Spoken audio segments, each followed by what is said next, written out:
veletek, akik kíváncsiak ránk. A harmadik, utána pedig még fantasztikus programok várnak itt rátok, de addig is én abba hagytam. És tegnap is játszottunk, és holnap is játszani fogunk, mert a pokol népért érdemes. Köszönjük szépen!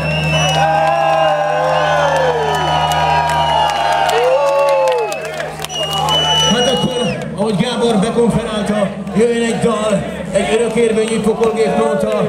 Reméljük mindenki ismeri, és velünk együtt énekli ezt a dalt.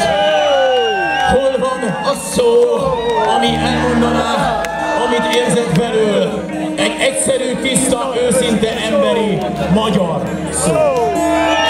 Kezeket a magasba, figyelj, segítsetek a dolgokban!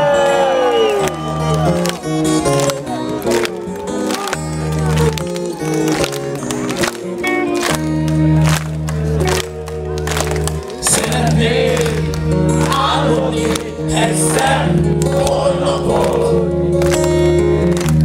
melyet szemnek látható. Szeretnék, ha másképp élhetnék, ha egymásra nyíltan nézhetnék. Erre vágyom rég, ezért mindent megtennék. Erre vágyom rég.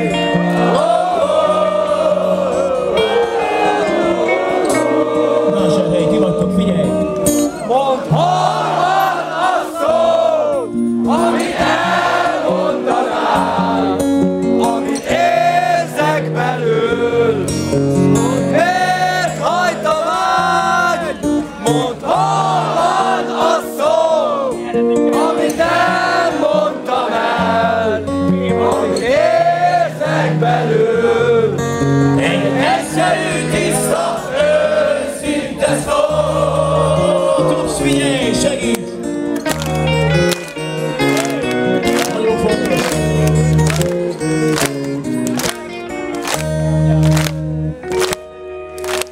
Szeretnék azt hinni, hogy csodák vannak még,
Szól!